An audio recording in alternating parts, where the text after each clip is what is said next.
You said I should never let anyone tell me who I was. But you didn't say that there was such a high price to pay for it. That freedom wasn't a gift, that it was a fight, but I don't know. Maybe that's what you were trying to tell me. So, good morning. Welcome to Detroit Become Human. The episodes always start with a long cutscene, so it's difficult to say hi. Maybe I shouldn't, but anyways, it's morning. I've just woken up, or not just, a few hours ago, but still I'm super tired. Maybe not thinking straight, but hey, let's continue. I don't know what to do anymore. All of my options are bad ones. No matter what I decide, I know there will be blood.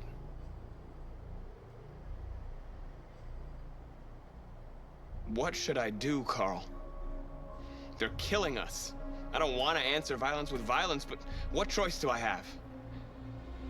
That is true. And that is how I've been playing it. I don't want to answer violence with violence, but what choice do I have?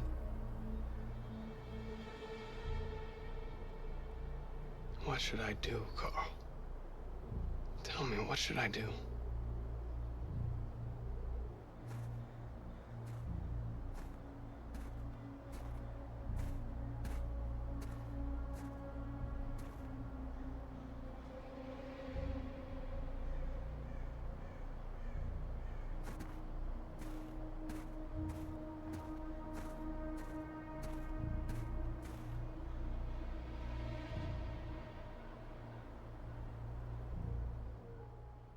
That's Leon, right? Manfred. Carl's child.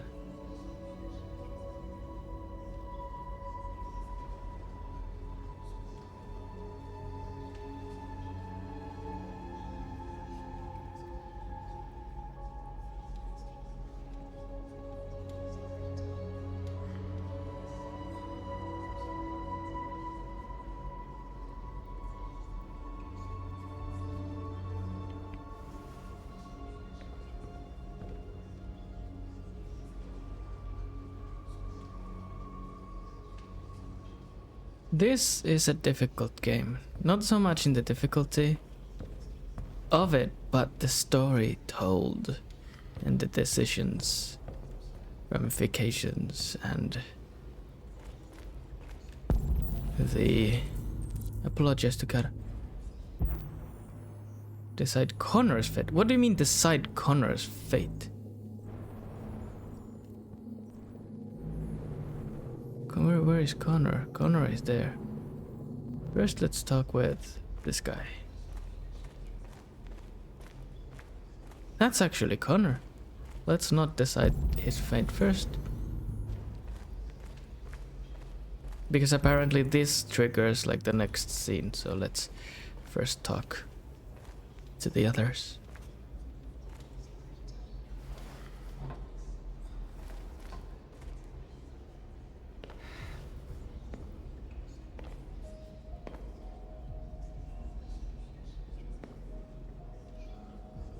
Our people are counting on you, Marcus.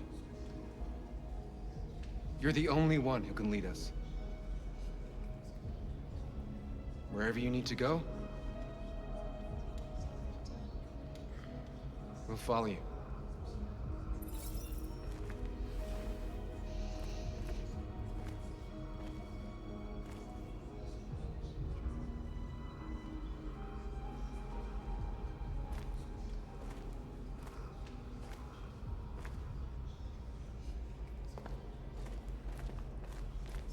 Kara. North.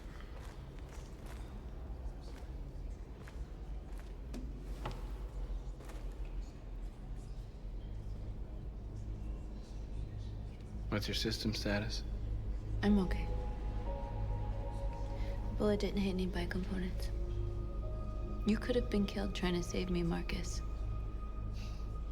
You have to think of our people first. Nothing else matters.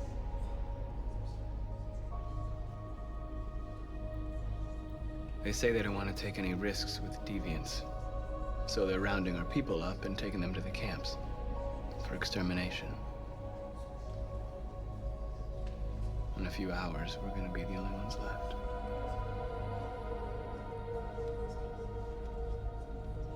How many of us survived the attack? A few hundred? Maybe more if you count those hiding all over the city. If you hadn't triggered the bomb, we'd all be dead. In a few hours, it'll all be over. We'll have changed the world, or the world will have destroyed us. You have to make a choice, Marcus. But whatever you choose, we will follow you. I love you, Marcus.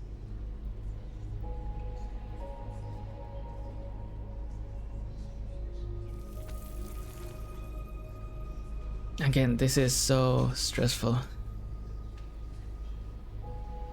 They are fighting for freedom.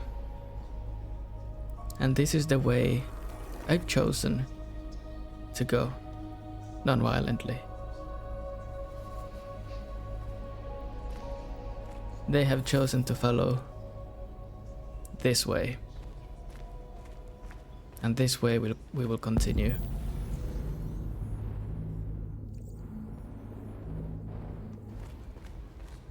Until the bitter end. Or whatever end there might be. Hopefully a good one. But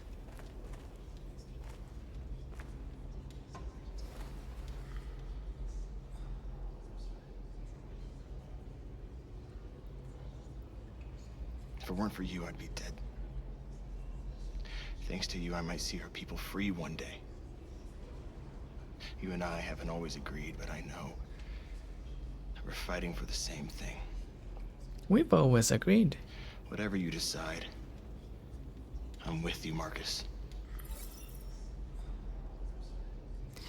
I'm unsure. Maybe I'm playing a bit different than intended.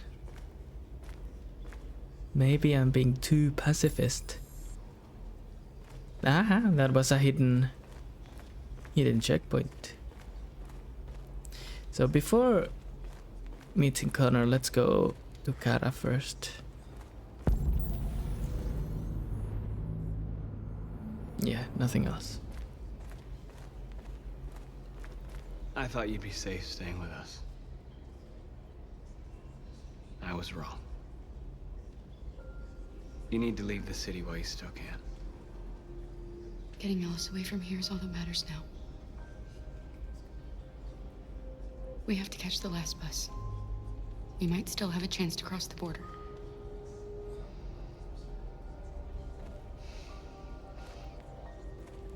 Marcus.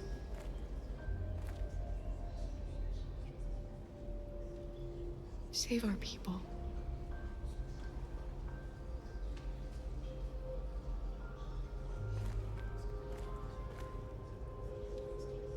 The way I'm predicting this, there are three possible endings. 1, total war, androids versus humans. Like in the article said, the US Army was 2/3 androids. Second, all is good and nice, and we managed to live in harmony. Third, the complete destruction, extermination of the androids, which I'm hopefully trying to avoid. However, who knows? It's my fault the humans managed to locate Jericho. I was stupid. I should have guessed they were using me.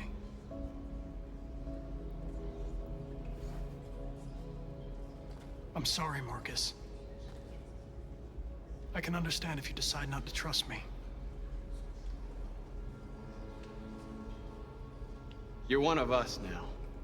Your place is with your people. There are thousands of androids at the CyberLife assembly plant.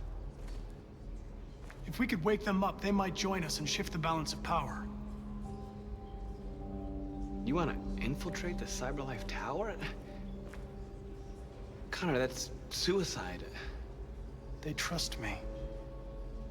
They'll let me in. If anyone has a chance of infiltrating Cyberlife, it's me. If you go there, they will kill you. There's a high probability. But statistically speaking, there's always a chance for unlikely events to take place.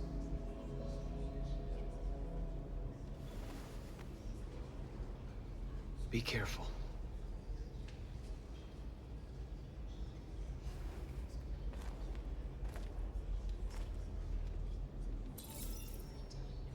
Inform your people of your choice. What choice? What have I been thinking of? Like, what choice? There was nothing said. Humans have decided to exterminate us. Our people are packed in camps right now, being destroyed. Time has come to make a choice. One that very well may determine the future of our War people. or no war, is it? Oh my god. Okay, so there's a clue. Public opinion is supportive. March peacefully toward the camps to pressure the authorities. Launch an assault on the camps to liberate the androids. Again, that's what I've been working towards, right? Since the beginning. That's been my goal. Public opinion is supportive. Peaceful demonstrations, we have them on our side. If we continue with peaceful demonstrations, they will have like divisive ranks on their part. However, if we go violent, everyone will see us an enemy. And like he said from the beginning, and I'm holding that, an eye for an eye makes the world go blind. So we'll go peacefully. I know you're all angry. And I know you want to fight back. But I assure you, violence is not the answer here. We are going to tell them peacefully that we want justice. And if there's any humanity in them, they will listen. And if not, others will take our place and continue this fight. Are you ready to follow me?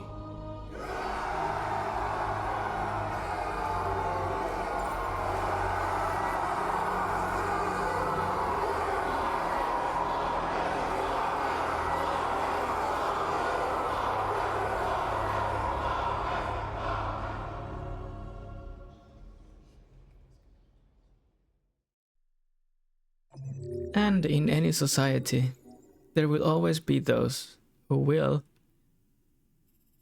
be rightful. Wow, there's a whole thing that I've not gone through. Carl died in Broken. So there's a possibility for Carl not to die. Most likely, I think. I don't even know if I've mentioned it before, but probably, right? If Marcus defends himself, Lucas, Leon could die. Carl survives. And then it's Leon's grave here, probably. And Carl kinda sees, like, his view of Marcus probably shifted. But who knows? I don't. Because it was a choice I made. It's how the story unfolded. Confide in Carl, 44%. Or maybe Leo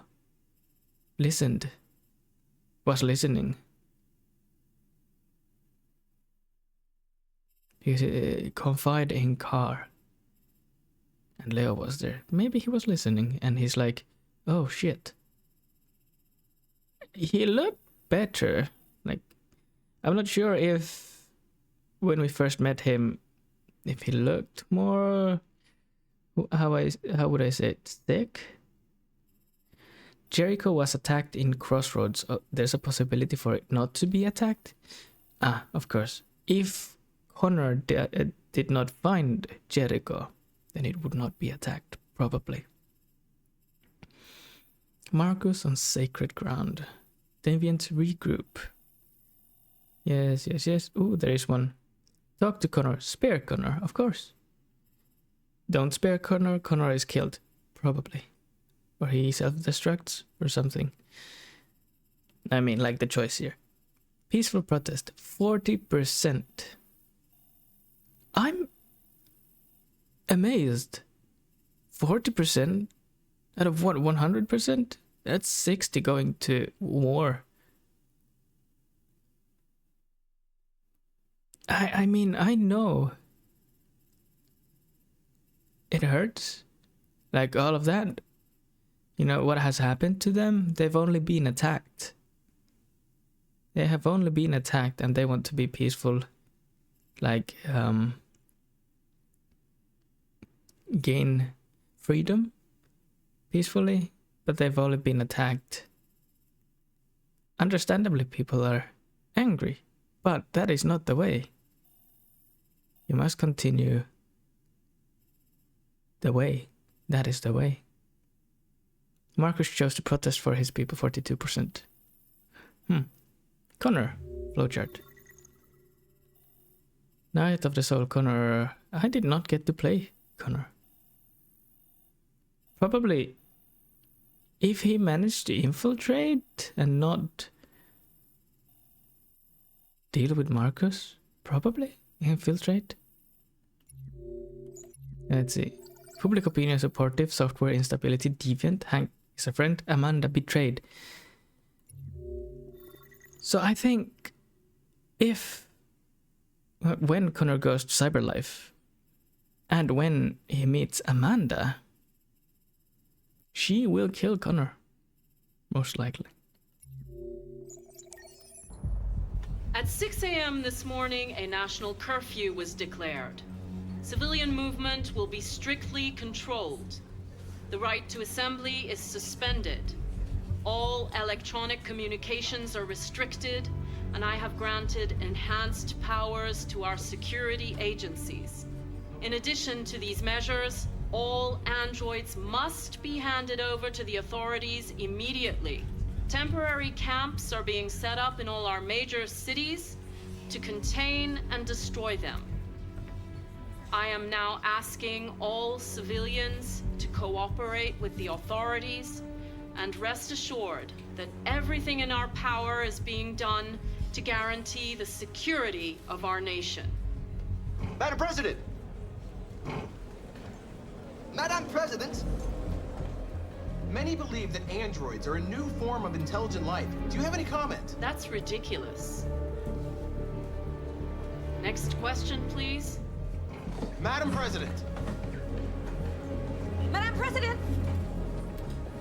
Please! Madam President!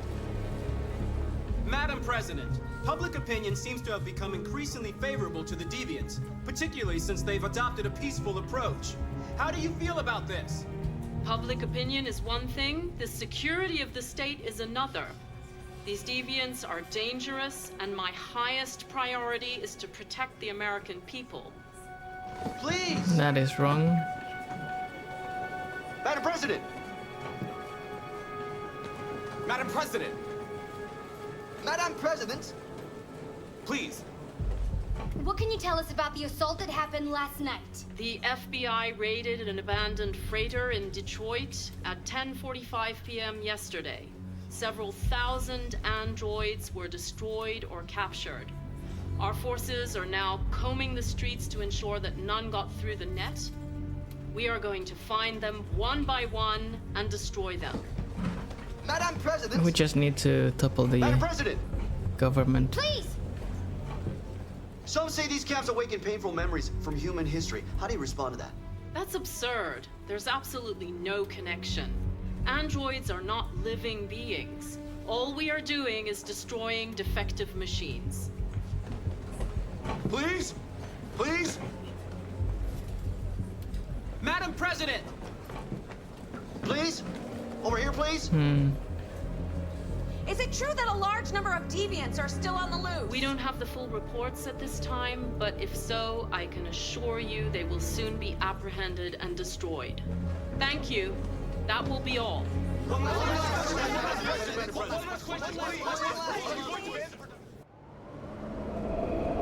So that's wrong. Yes, government and stuff, but still, it's like they're meant to serve the people, and if that's the people's choice.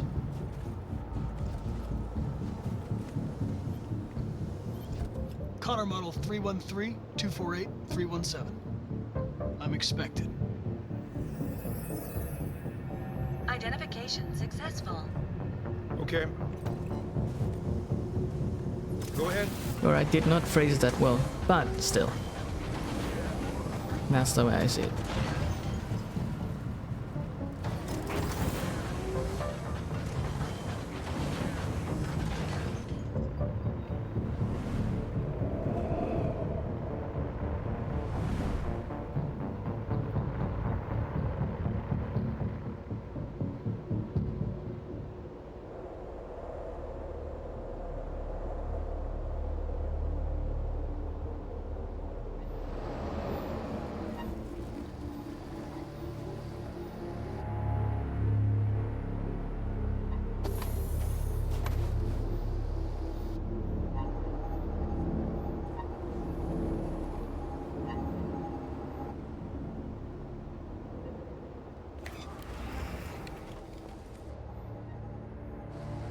Follow me.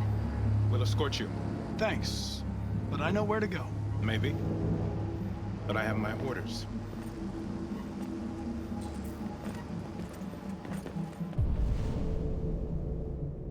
He is distrusted. Amanda knows that he betrayed her.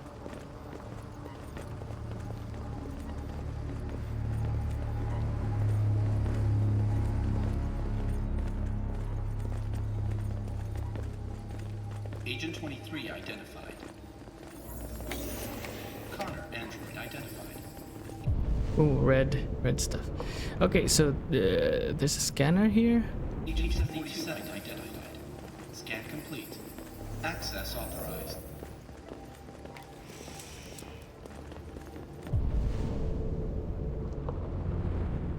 So there's no way to infiltrate this.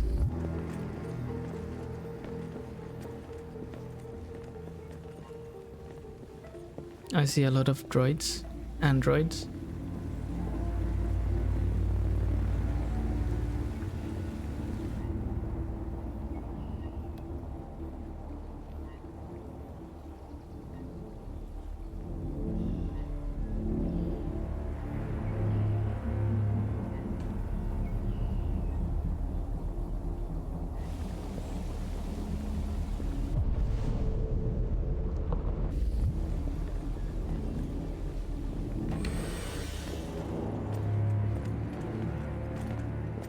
Agent 54, level 31.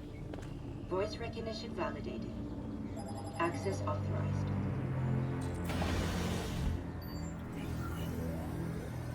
$31 to $49. That's 18 levels.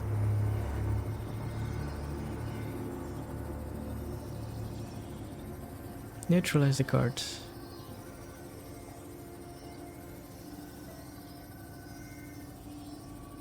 Wait, what?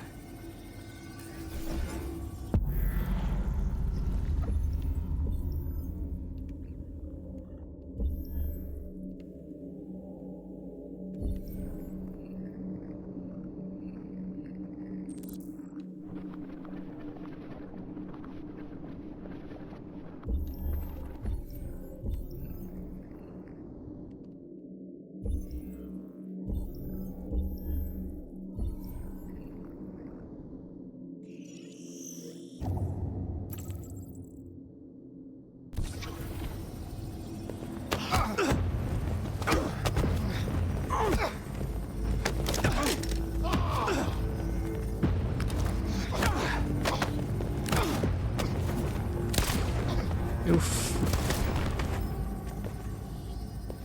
I was not meaning to do that, but Identity and destination. Agent 54, level sub 49. Voice recognition validated. Access authorized. So how am I supposed to go, like...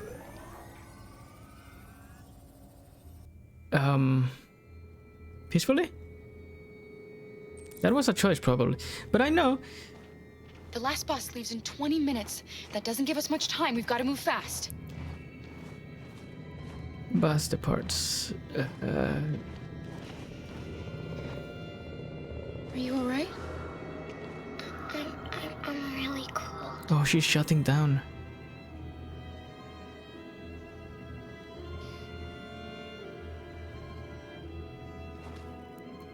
If she starts feeling super cold, that's an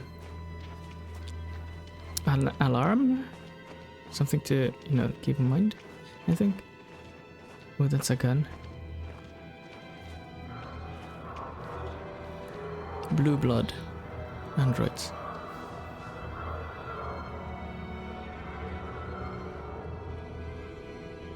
No, don't pick it. Can we keep moving? I did not have a choice. I tried buttons.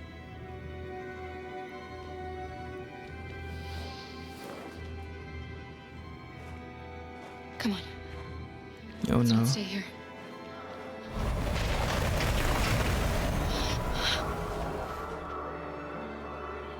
No, please don't hurt me.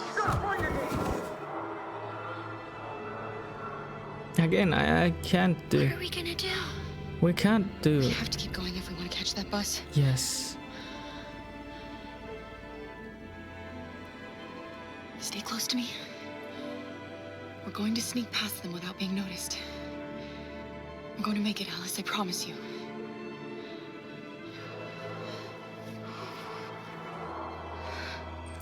Don't kill me. I didn't do anything. Shut up, I said.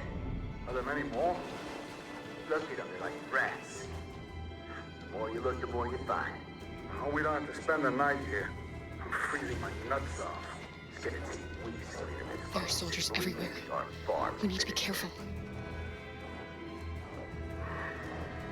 Come on, get moving. Hurry up, get in.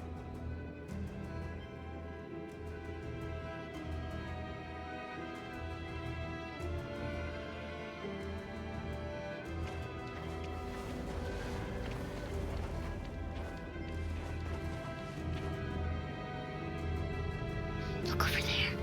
It's the cherries. We can't help them. The soldiers are everywhere. We can't just leave them. They're going to kill them. We can't. We have to go. I'm sorry, Alice. There's nothing we can do.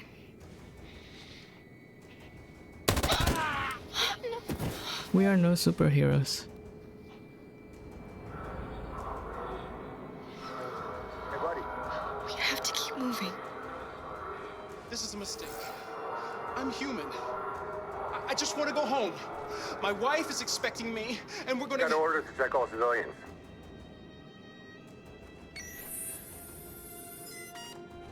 No. No! Please! So if they catch us, they're gonna shoot us. Come on, turn Fucking around. androids. Turn around. Turn around.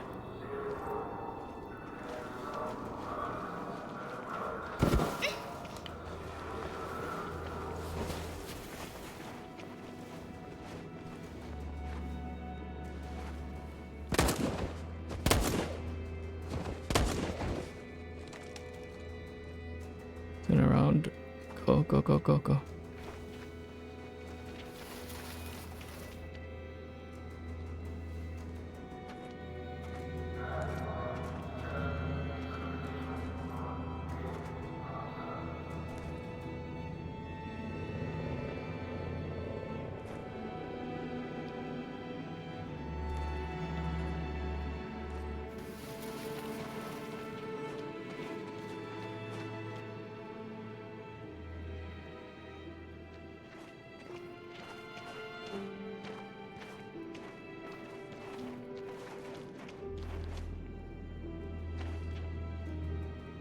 A checkpoint. We have passports, it should be okay, but you never know. Is there another way? We could take a detour, but we might miss the bus. Maybe it's better to be safe. Choose a route. Risky 3 minutes. Let's go, let's go, let's go, let's go. Safer, safer. We still have like a few minutes. Oh, less than a minute. Thing is, they would scan. We're coming to you live from Detroit, where thousands of androids are marching through the city at this very moment. The leader of the Deviants, the one they call Marcus, is at the head of the march.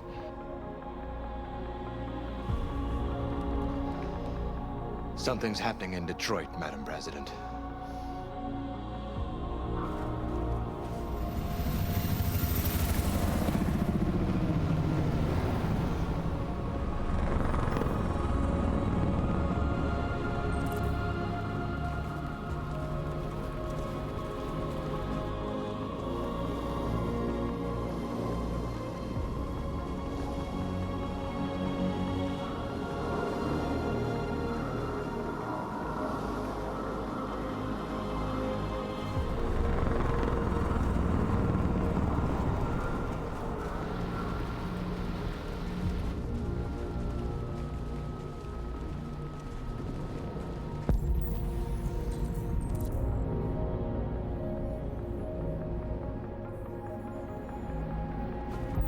So what did it say? Convince the humans. Oh.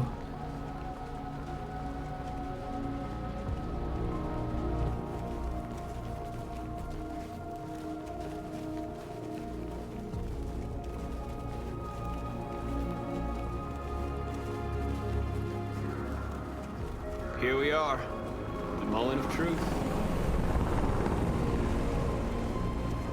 Surrender immediately, or we will open fire. Stand by.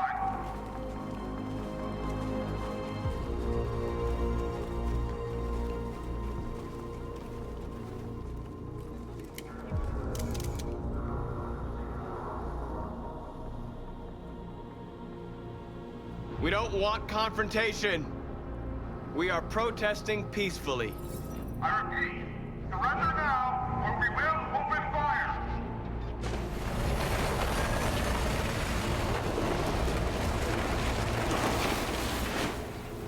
There is no escape. There's no turning back now.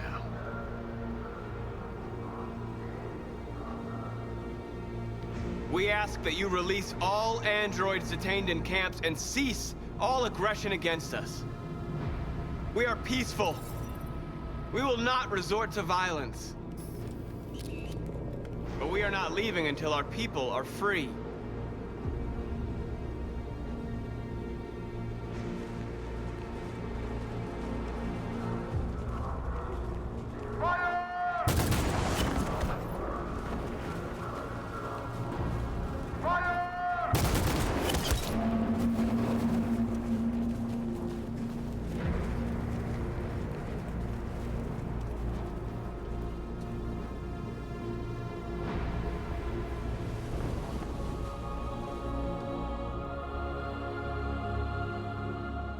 Are you gonna open fire on unarmed protesters?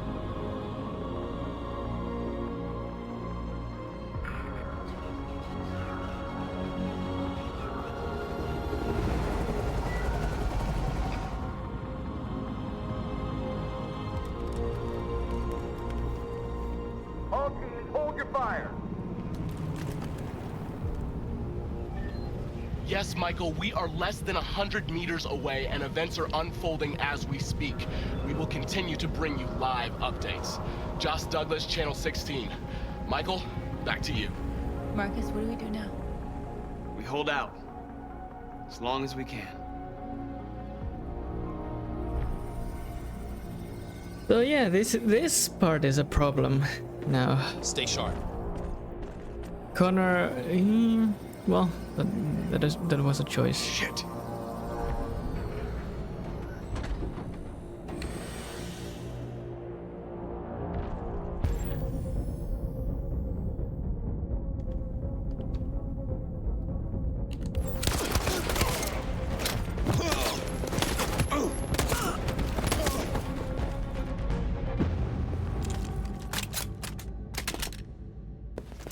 Well, Marcus chose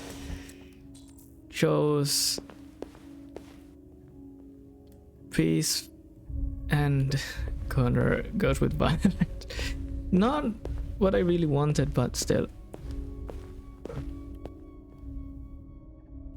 Why do I keep looking there?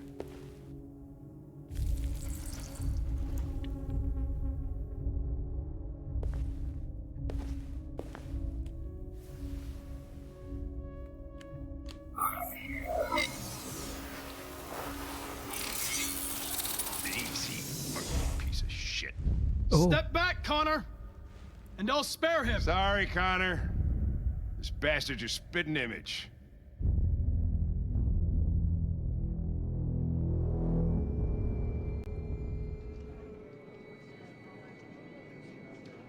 The bus terminal. We've arrived, Alice. We made it.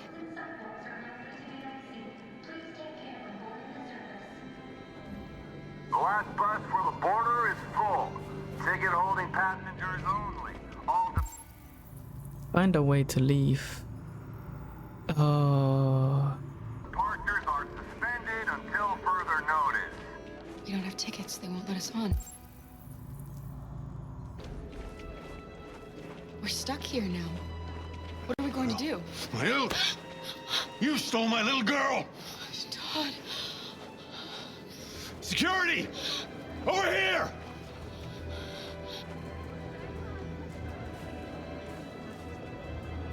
Turning us in won't solve anything for you. You know that. You have your problems. They're nothing to do with us. You were going to kill her. All I did was protect her. When your wife walked out, she took your daughter away. You couldn't live without her. So you bought yourself an android. A substitute little girl. You thought you could love her. That she would make you forget. But nothing could replace your child. I just wanted to prove to myself that I was a good father.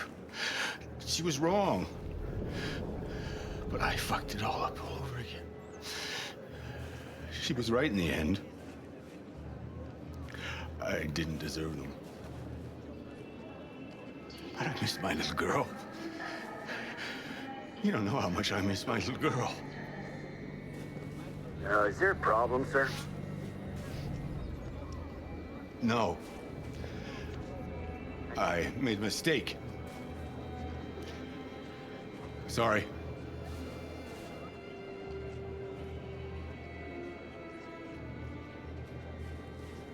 Please don't move.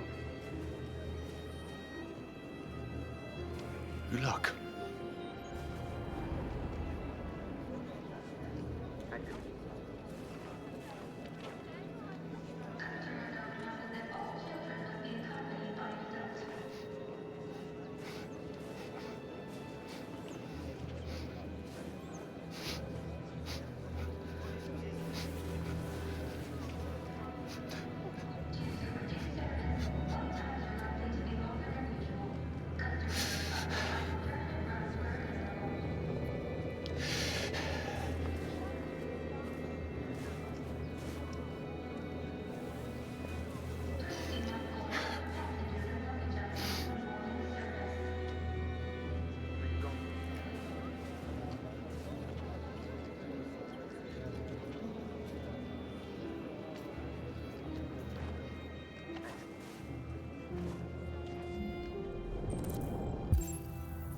Find tickets. Where do I find tickets? Oh boy.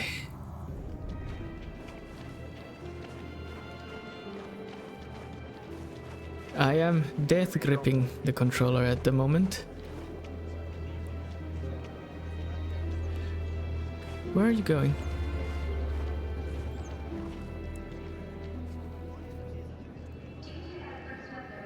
I think Oliver likes you.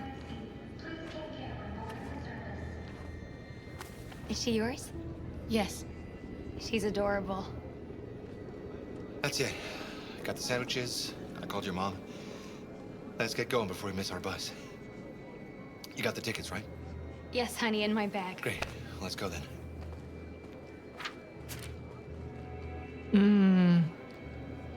No. Give it back to her.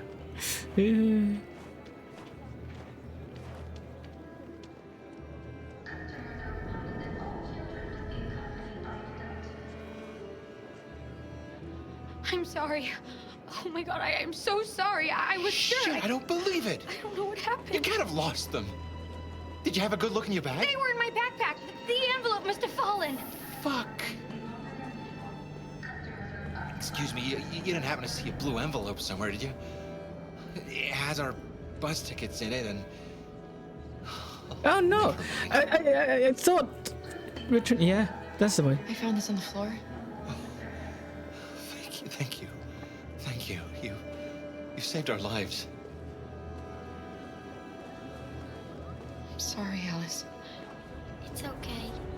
You did the right thing. We'll find another way. Oof. This is nerve-wracking.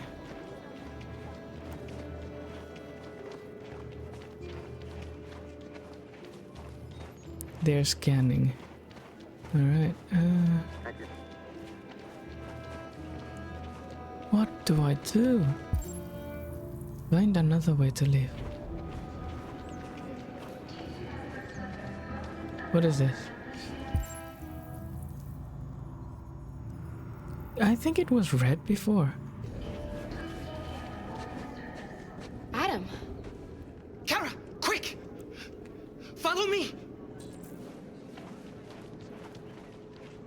Please don't move.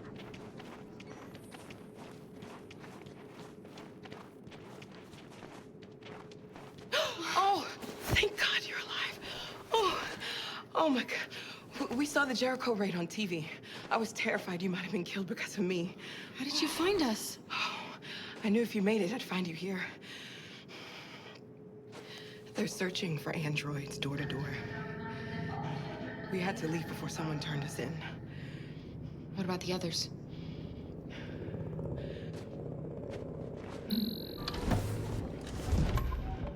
They're checking for androids on the border. But I found a smuggler who can get them across the river. It's risky, but it's the only way. Are you coming with us? Yes. We're coming. Okay, climb in.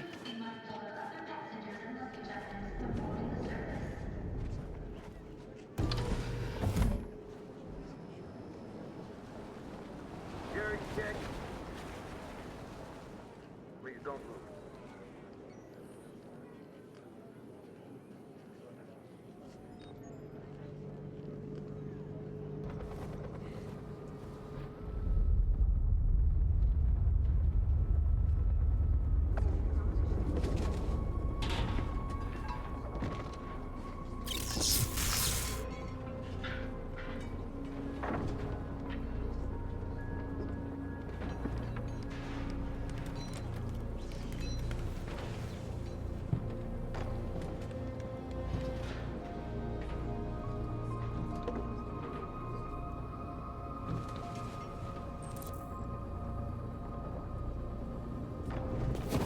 We've got to finish the barricade. Come on, help me.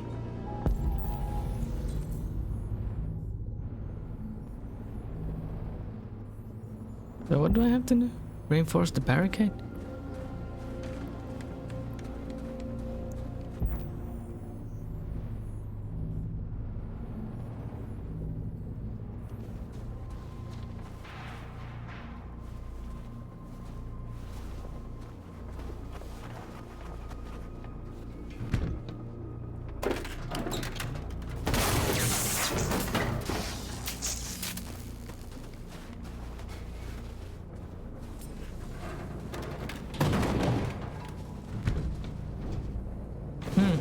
Right, that should do it. Whoa. What? Well, no, that's not gonna stop them.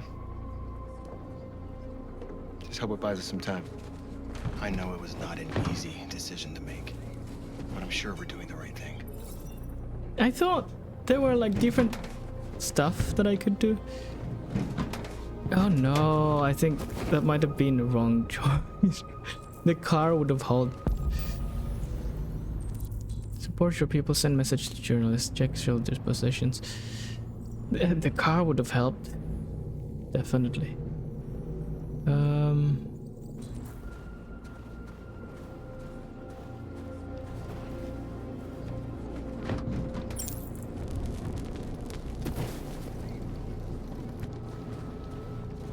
What does it say? Support your people, send message.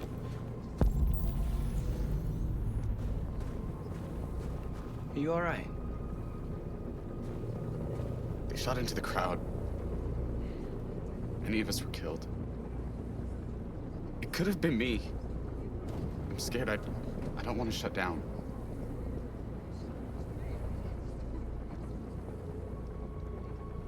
Justify. They're slaughtering our people in those camps. We can't just leave them and forget everything we are, everything we believe in. Maybe we should have never asked for freedom.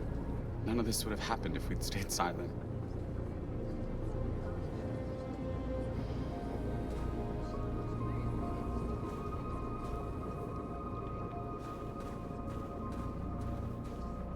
Oh.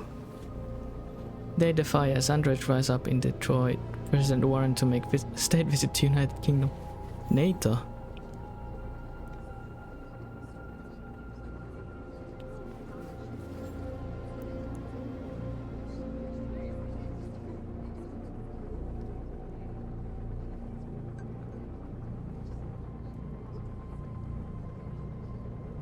The safety of Detroit's people is our first priority. We hope to bring this matter to a swift conclusion and refocus on collecting androids as soon as possible.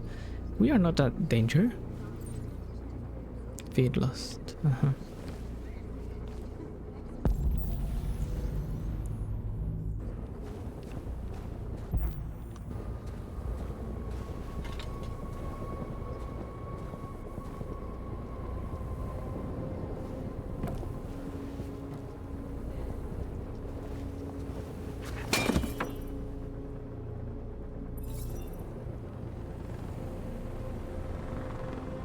Wait, that's it?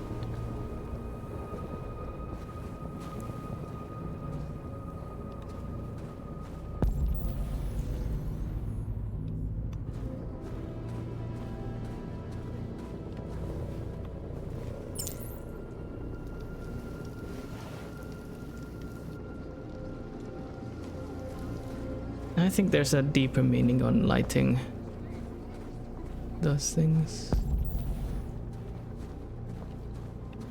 Many of our people have fallen.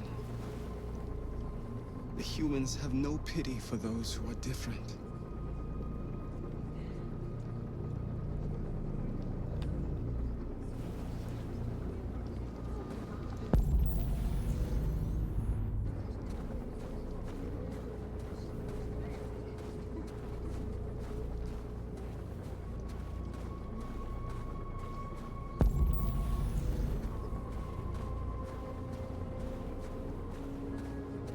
That was the magazine. Alright, so let's see.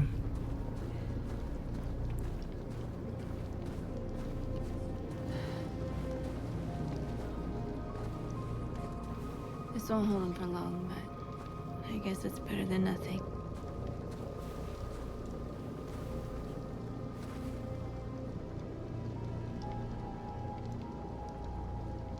They're getting into position.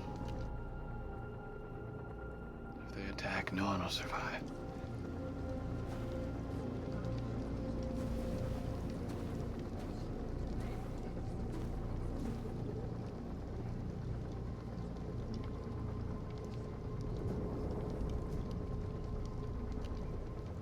Did I make the right choices? Maybe we could have avoided all of this. You're the hope of our people.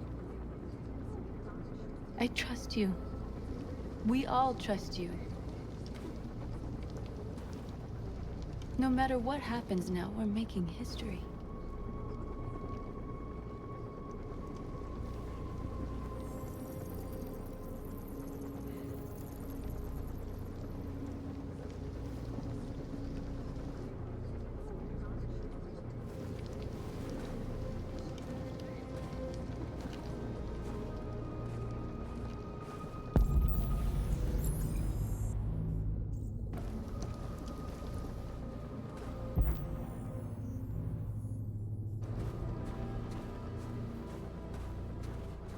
Marcus, we found what you asked for.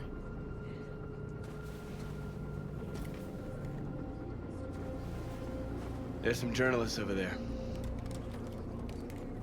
We have to make sure they know what's going on.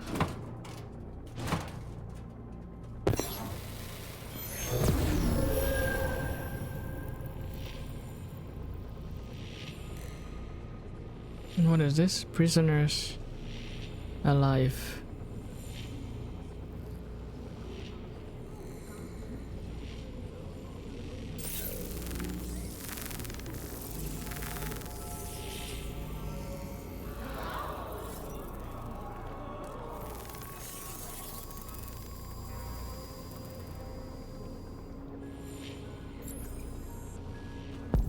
And lastly, check the soldiers' positions.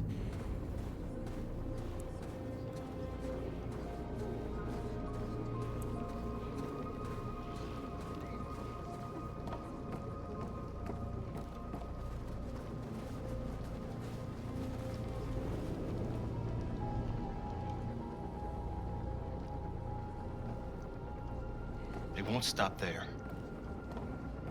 What are we gonna do if they attack? Resist. That's the only thing we can do. Do you think Connor has any chance of making it? We can only count on ourselves now.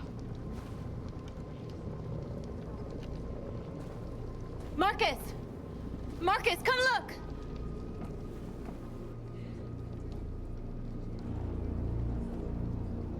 Marcus? I've come to talk to you, Marcus.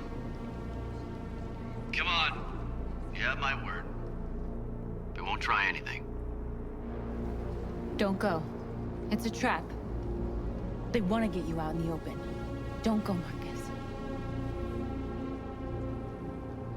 I'm unarmed, Marcus. I just want to talk. Yeah, he is unarmed. I need to hear what he has to say. What if they kill you? And that's a chance I'll have to take.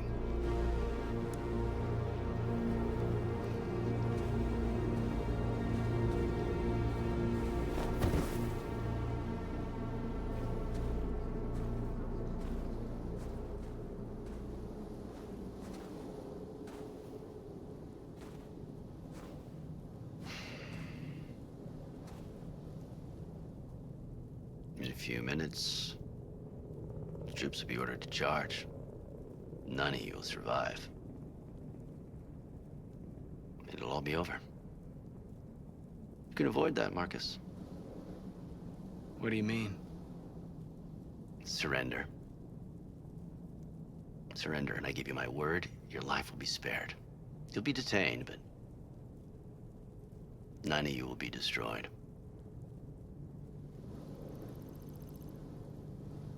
What happened to the other androids demonstrating in the camps? Unfortunately, there were no journalists around to help save them. You're it. You're the last remaining deviants.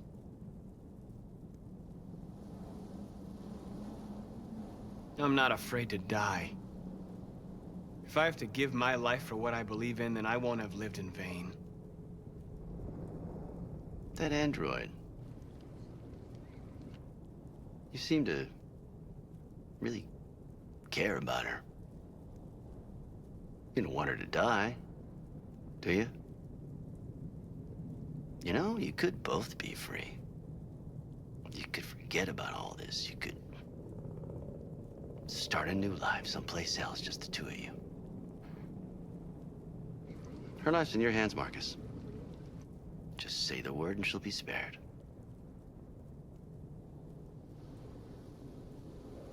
I'd rather die here Oh no. than betray my people. Well, you just signed your own death warrant.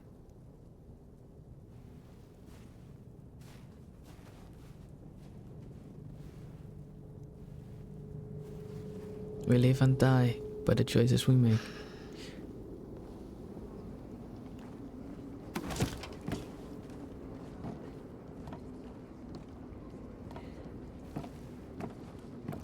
What happened, Marcus? What did he say?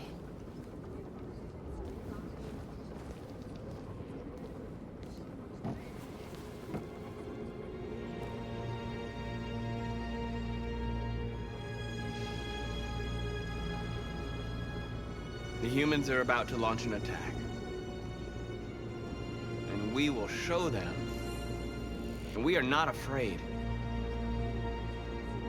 If we must die today, then we will die free.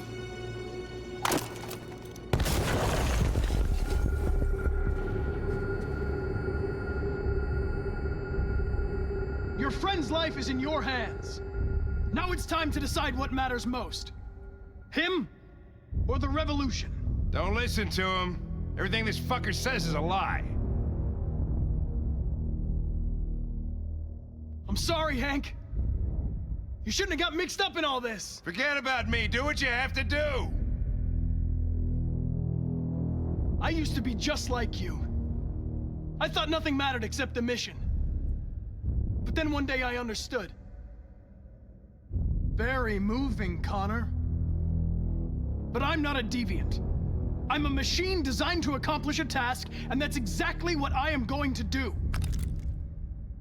Enough talk! It's time to decide who you really are. Are you going to save your partner's life? Or are you going to sacrifice him? All right. You win. Yeah, it's a...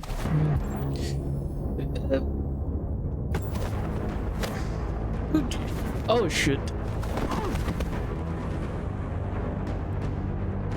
I don't know what is interposed, but...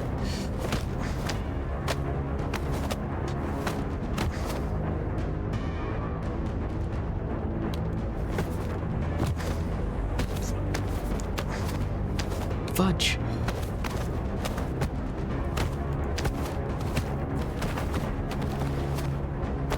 Hold it! Thanks, Hank.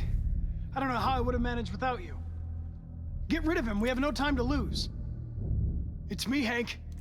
I'm the real Connor. One of you is my partner. The other is a sack of shit. Question is, who's who? What are you doing, Hank? I'm the real Connor. Give me the gun and I'll take care of it. Don't move! Why don't you ask us something? Something only the real Connor would know. Where did we first meet? Jimmy's bar. I checked 4 other bars before I found you. We went to the scene of a homicide. The victim's name was Carlos Ortiz. He uploaded my memory. What's my dog's name?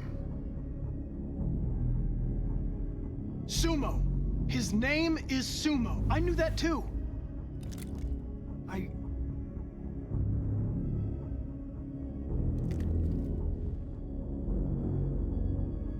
My son, what's his name? Oh. Cole. His name was Cole. It was unlockable, so I just chose turned it. 6 at the time of the accident. I didn't know it. It wasn't your fault, Lieutenant.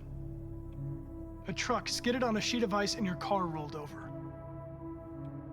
Cole needed emergency surgery, but no human was available to do it. So an android had to take care of him. Cole didn't make it. That's why you hate androids. You think one of us is responsible for your son's death. Cole died because a human surgeon was too high on red ice to operate. He was the one that took my son from me. Him in this world where the only way people can find comfort is with a fistful of powder. I knew about your son too. I would have said exactly the same thing. Don't listen to him, Hank. I'm the one who... Too insistent. Yeah, I've learned a lot since I met you, Connor. Maybe there's something to this. Maybe you really are alive. Maybe you'll be the ones to make the world a better place. Go ahead, do what you gotta do.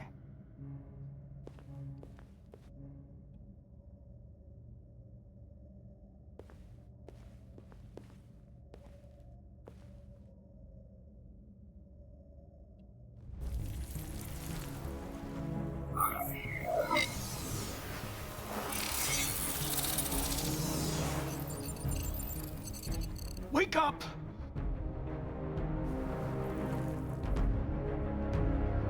Wake up, wake up. Wake up, wake up. Wake up, wake up. Wake up, wake up. Wake up, wake up. Wake up. Wake up. Wake up.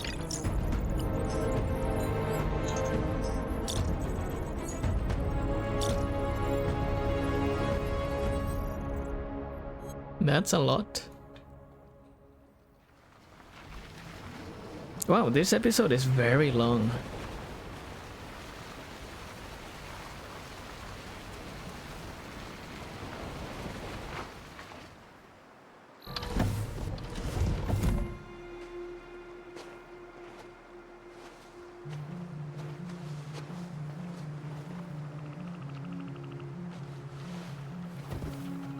About time. I'm sorry we got held up. Did anybody see you? No. I don't think so. You got the money? Yes. Here it is. Okay. Your boat's over there. They got border patrol on the banks and the river. Don't start your engine until you're out far enough.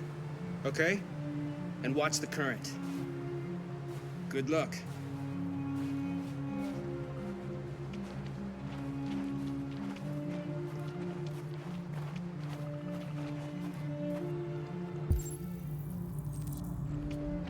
Don't worry about us. We'll be fine.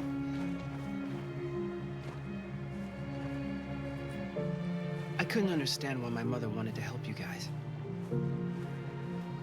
Seeing what Marcus is doing made me realize she was right. You're alive. You deserve to be free. I just hope people will realize that one day.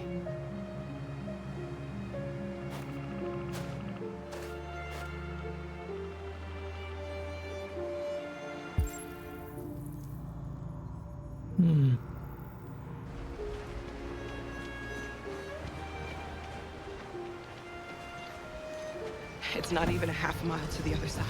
Okay, so it shouldn't take that long. Be careful, there's border patrol on the river. Thank you so much, Rose. I only wish I could take you myself. I don't like leaving you out here. Goodbye, Alice. You take good care of yourselves. Okay, I'll see you on the other side.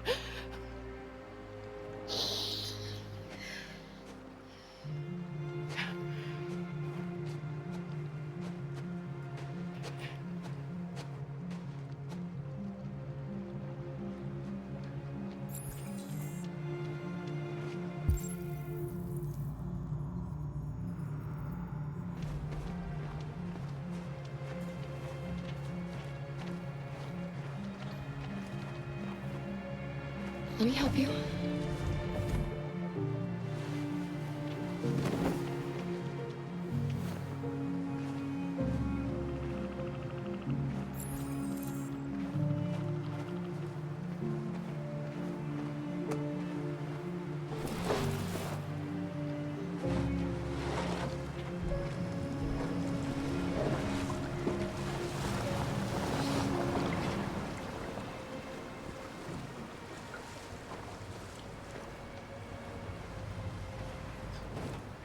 It's gonna be difficult, just the two of us. If only Luther was with us. But, well, it was an unfortunate event.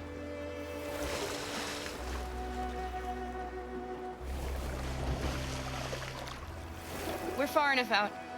We can use the engine.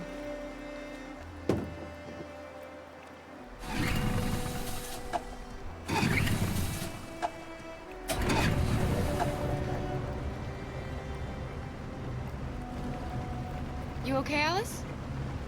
When we get on the other side, there are so many things I want to do. I want to read all the books in the world, and play music, and dance. We can do anything we want, right? We'll be free. Yes. We can do it all. We'll be like a family. What about you, Kara? What will you do when we're on the other side? What will I do?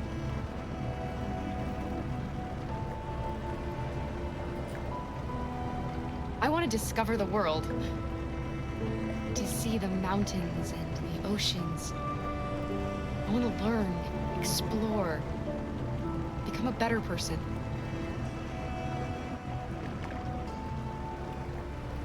They're coming towards us! Here they come!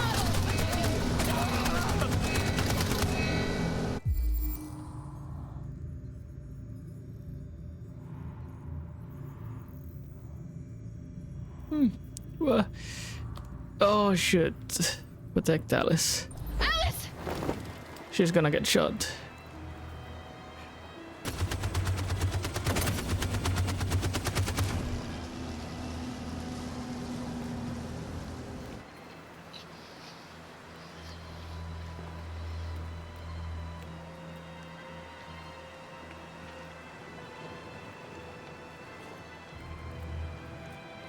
Don't use the engine.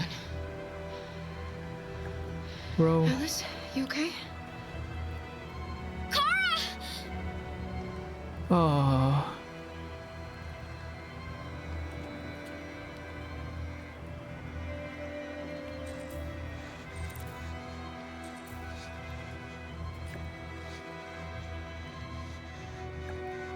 Don't worry, it's nothing. I'm okay. I'll be fine.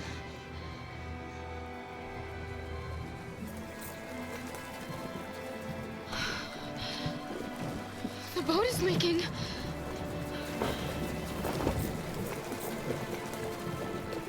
We're too heavy. We're going down. We have to get to the other side before we sink. Yeah, I didn't have any option here. Come on. Come on. The other boat. The other boat.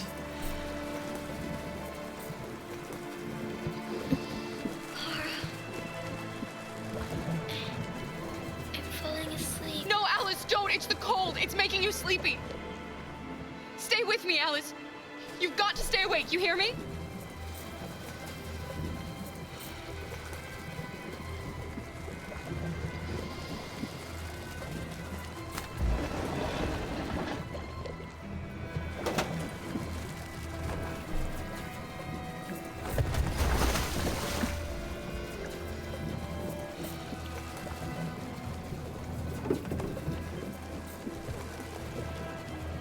We can't die here. Not like this.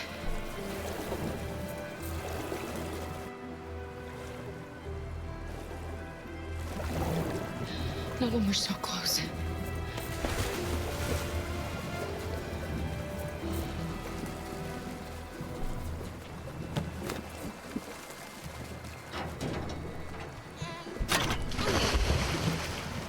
We're not gonna die, Alice.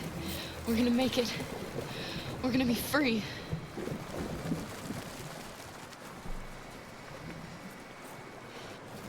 Kara! Kara, no! Don't do that.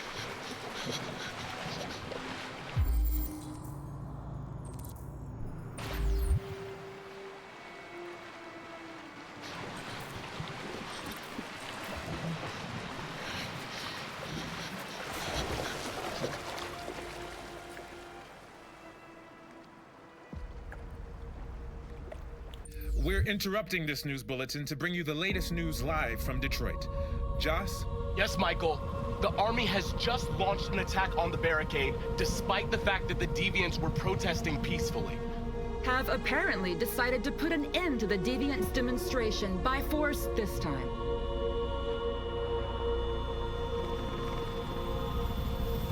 North!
Tell them to stand down.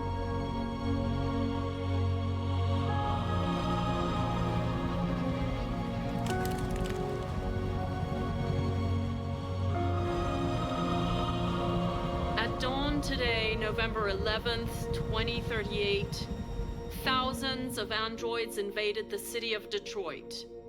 According to our sources, they originated from CyberLife warehouses believed to have been infiltrated by deviants. Given their overwhelming numbers and the risk of civilian casualties, I have ordered the army to retreat. The evacuation of the city is underway at this very moment. In the coming hours, I will address the Senate to determine our response to this unprecedented situation. I know that public opinion has been moved by the Deviants' cause. Perhaps the time has come for us to consider the possibility that androids are a new form of intelligent life. One thing is certain.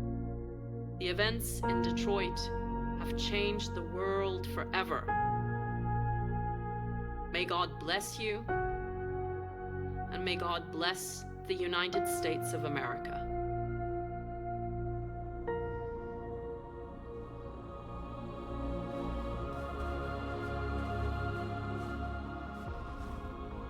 You did it, Marcus. We did it. This is a great day for our people. Humans will have no choice now. They'll have to listen to us.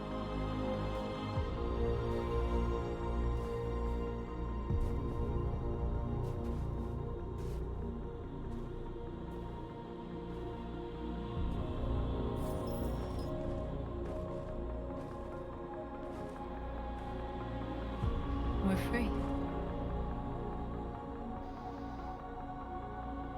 They want you to speak to them, Marcus.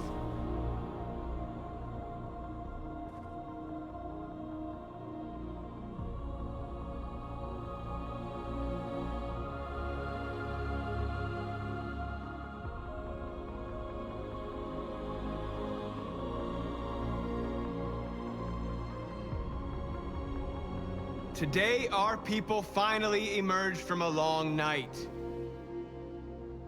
From the very first day of our existence, we have kept our pain to ourselves. We've suffered in silence. But now the time has come for us to raise our heads up and tell humans who we really are.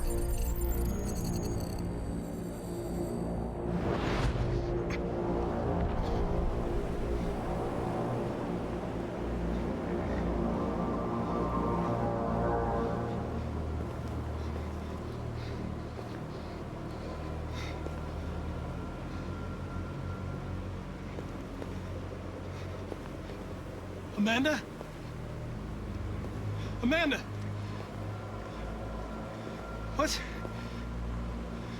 What's happening? What was planned from the very beginning? You were compromised and you became a deviant. We just had to wait for the right moment to resume control of your program. Resume control? You can't do that! I'm afraid I can, Connor. Don't have any regrets. You did what you were designed to do. You accomplished your mission. Amanda!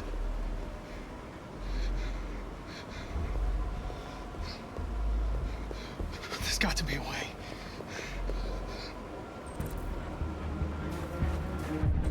Oh no. Okay, how do I find a way out?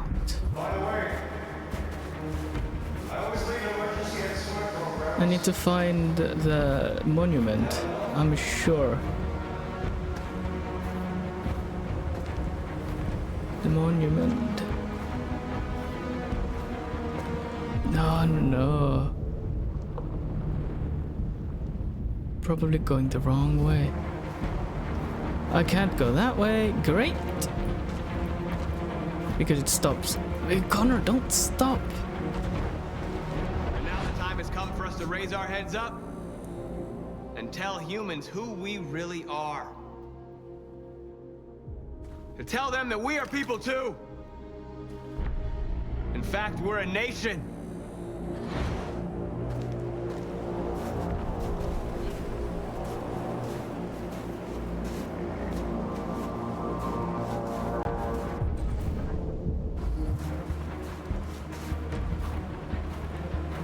I remember this.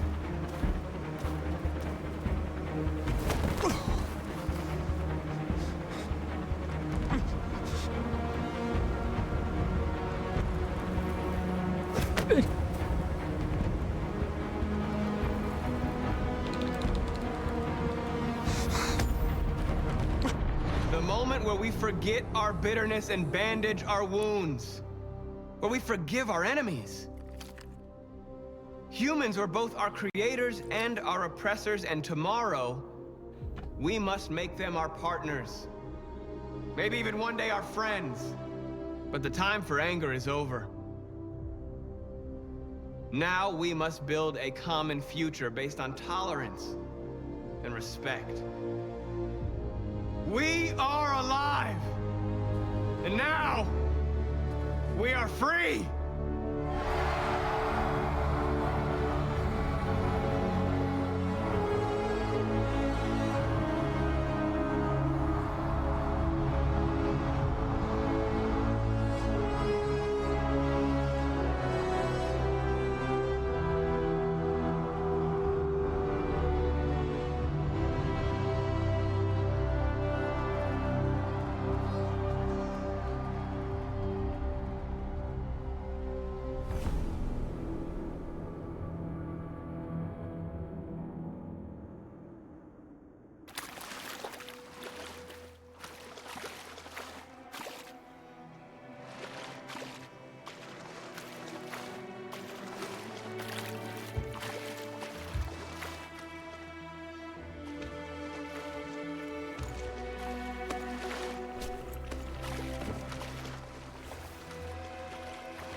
can live a normal life. We won't have to hide anymore. We're gonna be a family. Alice, I can't go with you. What? But why? I don't want you to leave me. Kara, you promised. I love you more than anything. I know you'll be happy without me. Leave me, Kara. Please don't leave me.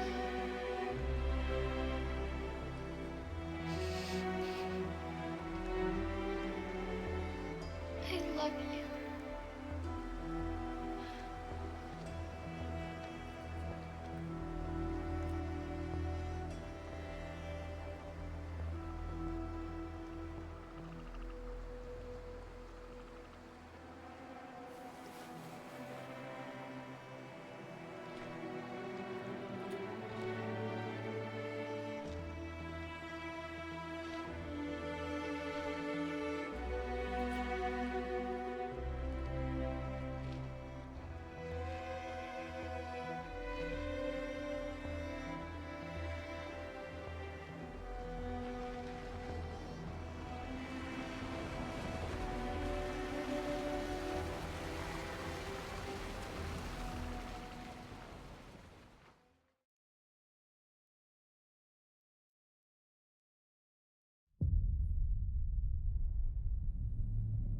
Is this it? Is this the end? Oh no! Oh no! The one thing I wanted was for Kara to stay alive at the end.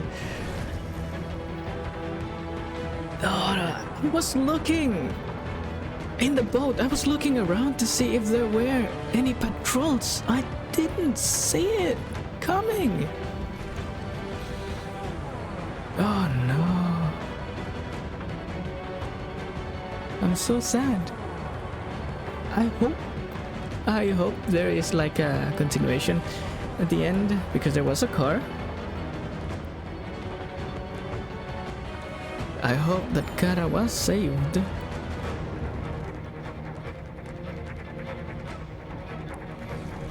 But in the end, it's been a great story. And not all stories can have happy endings, and that is great, absolutely great. I'm sad,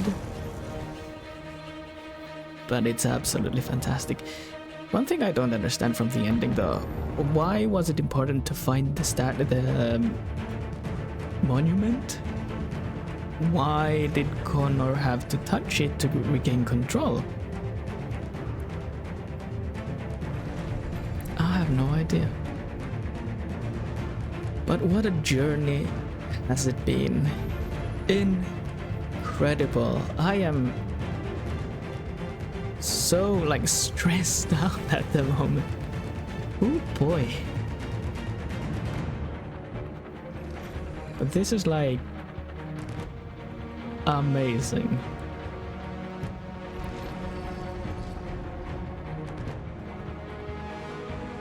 Ooh, hang on. That's something that we didn't do.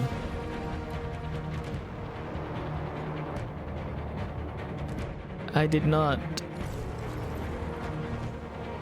rob the thing.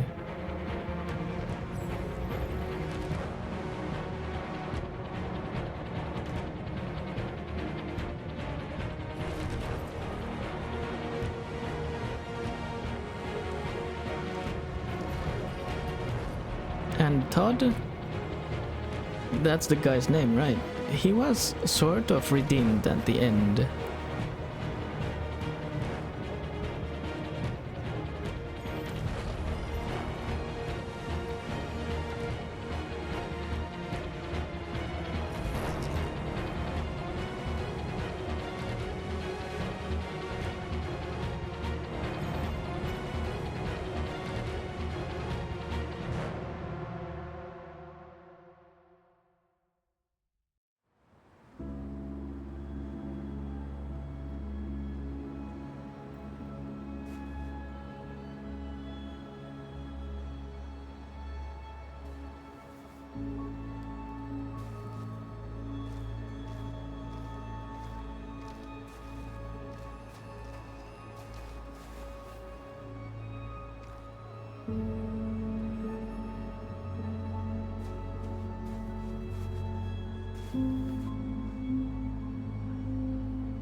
Oh no, that's the only, like, after ending scene?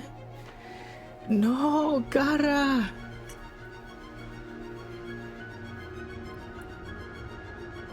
I failed you.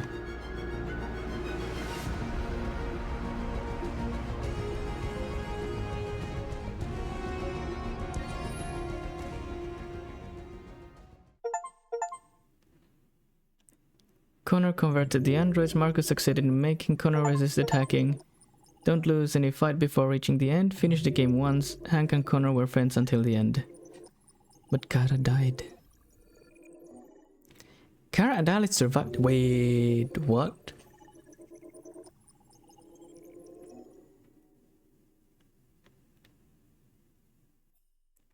Okay, so this is who's Marcus. Hands in the air, 17%. Use billboard. I have no idea why this matters.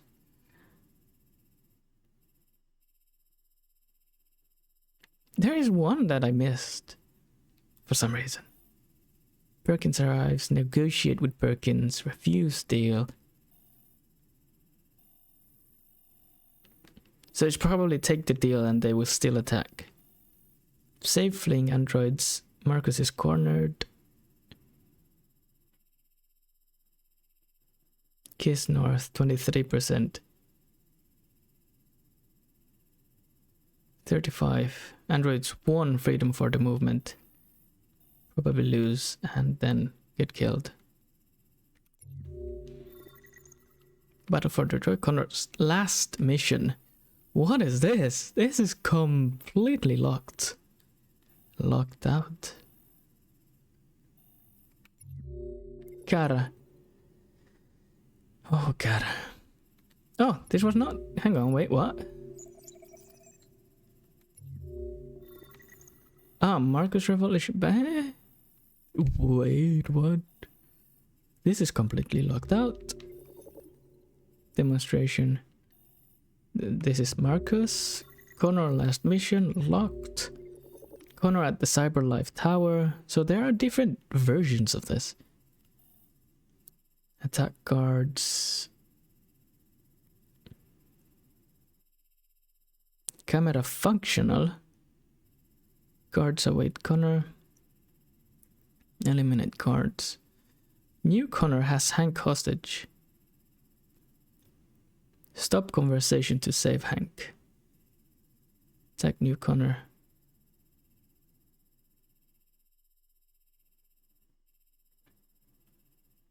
%58%. Are you serious? Maybe some people just winged it. Cole.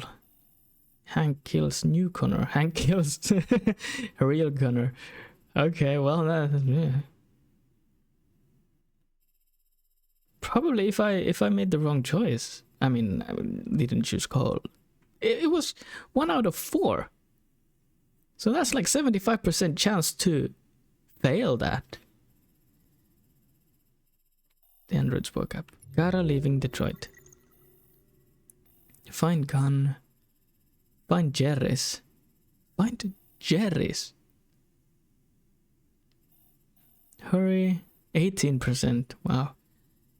That was my goal. My main objective, and the most important, was to take Alex to safety and keep Gara alive.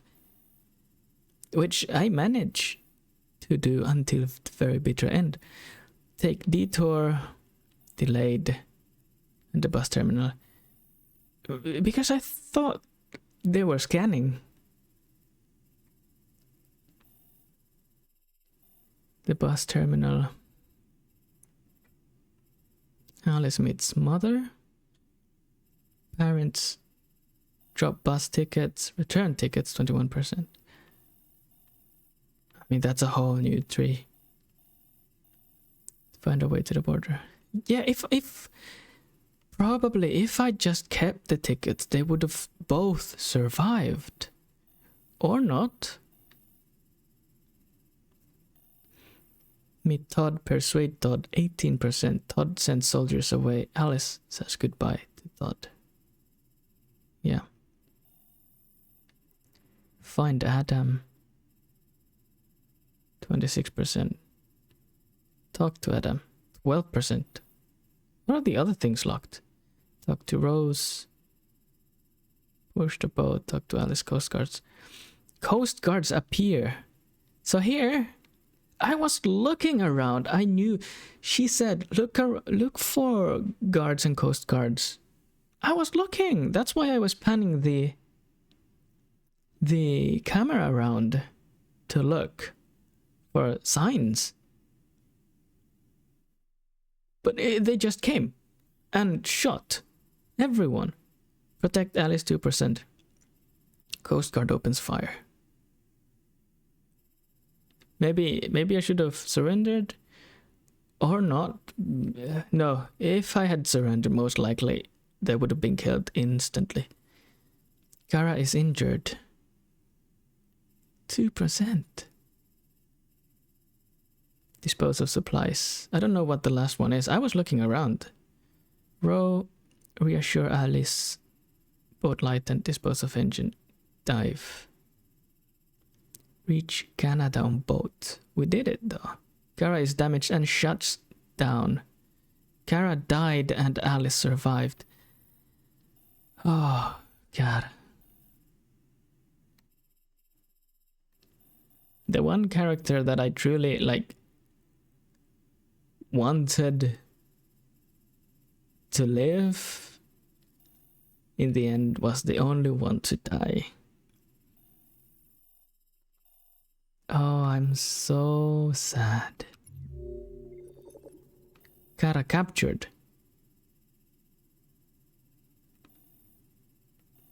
Wow. Captured where? Maybe if Luther was alive, we could have made it alive to the other side of the shore. Both alive. This leaves me with a very bittersweet feeling. I'm not going to replay this. This is my story. This is how it ended.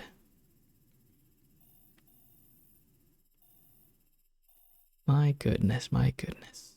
I'm sad.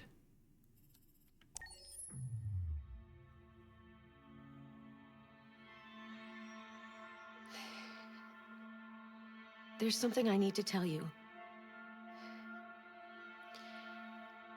As I watched you play, something has changed in me.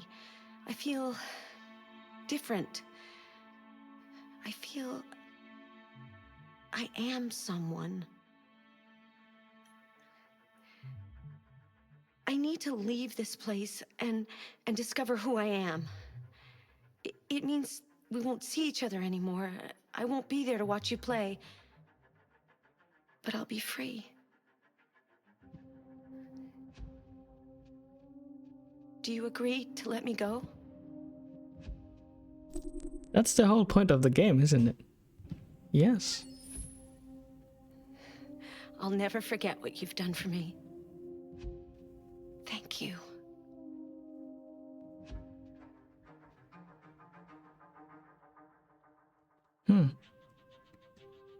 Alright, now that we are here, I want to see the extras.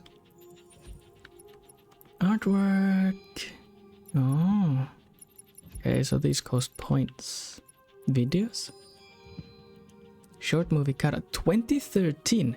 I remember that video. Debut teaser. Discovering Detroit. Meet Kara, Marcus, and Connor.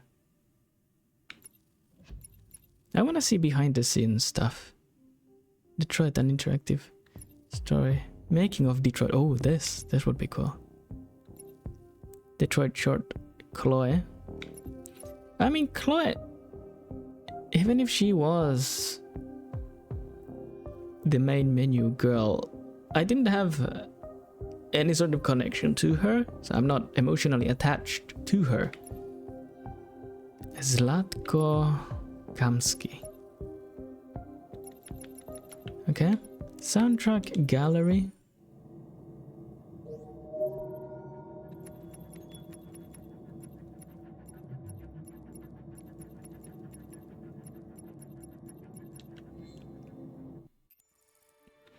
Magazines survey.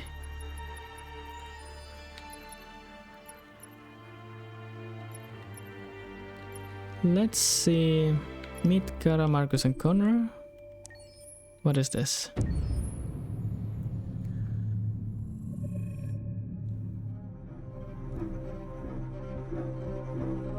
My name is Marcus. My name is Connor. My name is Kara. I am one of them. This is our story. I think who Kara is, or how I would describe Kara, depends entirely upon who's playing her, because you have the option to make her multiple different people depending on the choices she makes. But I think she does start out incredibly naive, incredibly innocent, and kind of hapless. I'm sure we used to be friends before I was reset. Maybe we can be friends again. She's a person who's characterized, I think, by empathy. She's a person who really, she just comes from her heart. You'll never leave me, right? Promise you'll never go. I promise. Kara, please! Are you okay? Are you hurt? Wait a minute! Leave her alone! Kara, leave her alone! The really beautiful thing that I've had the gift to be able to do is to essentially build a person from the ground up, because that's what she's doing throughout the game. And with every experience she has and every person she meets, she's building, first emotions and then the sense of judgment. And it's sort of an exploration of what it is to be a human. Don't worry. Luther and I will be right here.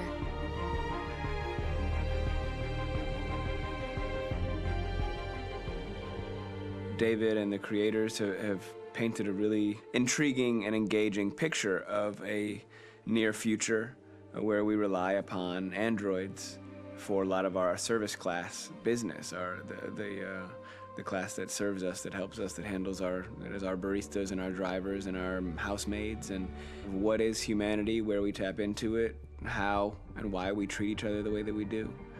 And my character Marcus has a really intriguing journey, becoming deviant, realizing that he actually has feelings and human qualities inside of him, and it's a really incredible ascension into becoming fully realized and coming to terms with what you actually deserve better than this in life. And not only do you want it for yourself, but you want it for your peers. We've come here to demonstrate peacefully and to tell humans that we are also living beings.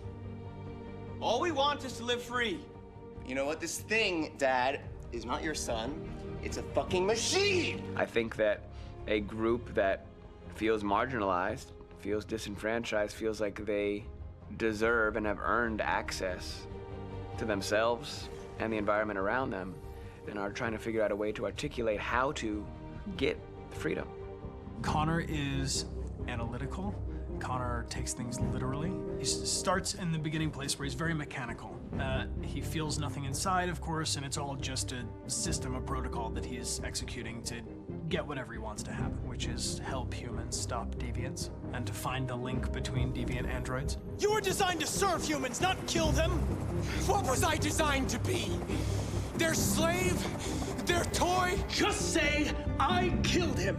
Is it that hard to say? Stop it! Stop! But of course, over the course of the story, and depending on the player's choices, Connor can grow in many different ways. He can deviate from that procedure or not. The moment of truth, Hank. Am I a living being? Or just a machine?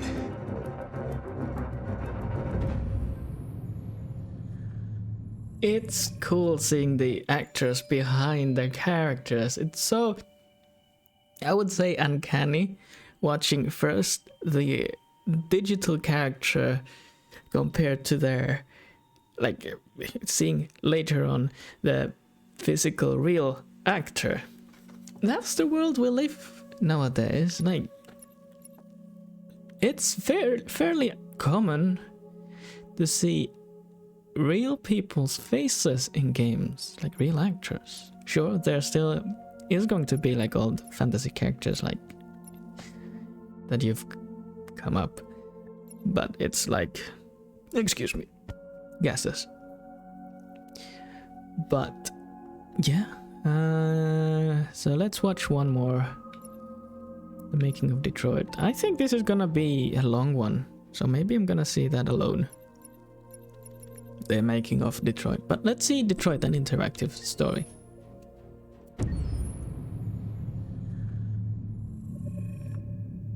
Game after game, we try to challenge ourselves. For Detroit, we wanted to, first of all, to write a story that would be incredibly bending, which means the most non-linear story that we've ever created. And we wanted really the player to have the possibility to change the story, change his own journey. When you're writing at Quantic, you're writing for an interactive medium. You know, when you're working in television, you'll put a character in a difficult situation, and you as a writing team will argue about what would that character do. But ultimately, you have to decide what happens, and you just show the audience. What's interesting about interactive drama is you bring the player into that conversation, and it changes your job slightly as a writer, because your job is to provide a narrative context in which the player can write his own story. You're giving him this kind of narrative Lego that he's going to snap together into his own shape. You also have the ability to make your audience attach themselves to your characters, because the audience is in some sense responsible for what happens to the characters. It's just a few cans. Come on, let's go. We have some cash now. You used me to steal that money. How could you do that? I trusted you. What is a bit specific about these scripts is how large they are. If you take a film script, there are about 100 pages. But here we have to deal with a script that is between 4,000 and 5,000 pages. Everything becomes bigger because we don't just tell one story, but we tell all the possible stories that can be told within this narrative space. On Act 3, our final act, we have around 1,000 different scenarios, and every one of those scenarios has to be as interesting, as passionate, as strong, and as emotional for the player. We want every action that the player does, every interaction that is available to serve in telling the story, and help the player understand who his character is, and build that character moment to moment.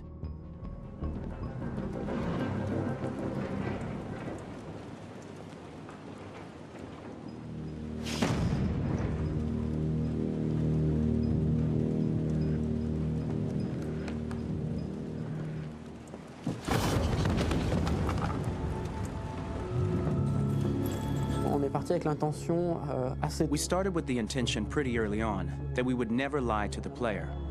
So we implemented a visible tree structure in the game that players can consult during a scene or at the end of it, which shows exactly what they did and what they missed.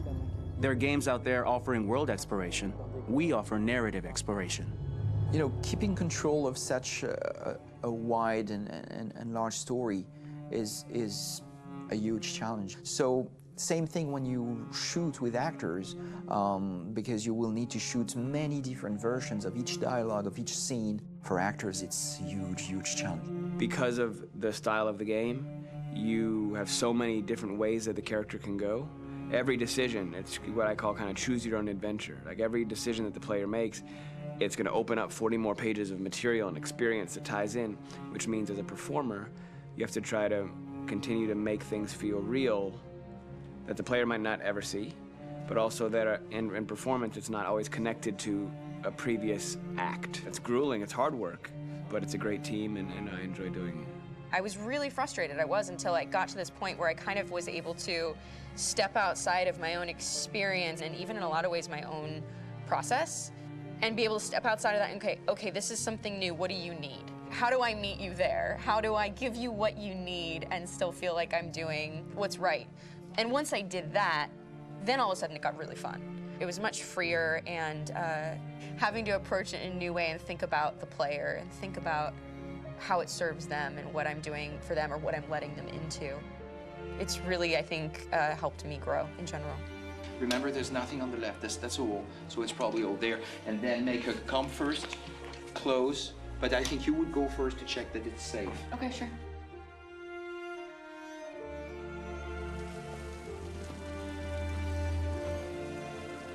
The most enjoyable thing about working in performance capture on this kind of project is that if I shot a film, I would get to do one of these endings. I get to do so many different things as Connor. Your head goes all over the place because you're trying to keep track of basically 4 different storylines for each different response. What's the name of my dog? Buddy? Scout. I think it's Jack. I can't remember. So I worked with physicality a lot because it was a good way to anchor myself in these different rings of the tree. As the story grows out, I know where that is physically in my body, and then I can switch more continually on set, and it'll be entirely up to the player to determine what order those things come out and what they look like from a distance. Like if you're playing through it, the culmination of all of that will be their version of Connor. I'm faster than you, and I don't feel pain. You don't stand a chance against me. Listen, asshole. If it was up to me, I'd throw the lot of you in a dumpster and light a match to it. Shooting action scenes at Quantic Dream is a real challenge, because these are scenes where the storytelling has to continue. It's not an action scene just to have a dose of adrenaline. The stunts have huge consequences on the rest of the story. It's really a moment where we implicate the player and tell him that the choices he makes during an action scene will have a direct impact on the evolution of his story. My biggest challenge on Detroit has been managing the large number of animations that we received from motion capture. Detroit features more than 37,000 animations, which is a huge amount to handle on a daily basis. You have to realize that the player, in his first playthrough, will miss certain scenes. This also means that we had to think of, conceive, and produce all the potential story paths. The characters' costumes, the places, day or night, the weather. Did the character get shot in the shoulder? Did he get injured?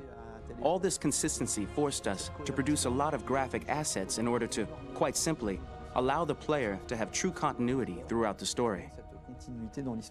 Honestly, we were even surprised by the challenges that come with such a big tree structure.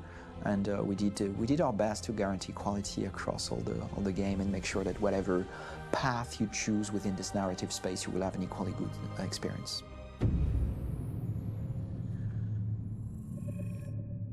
All right, I think I'll watch the making of Detroit after all. And then I'll leave it at that. That's the end of my story then. The making of Detroit, yes. It's a shame there are no controls for the video, so I don't know how long it is. But we'll see.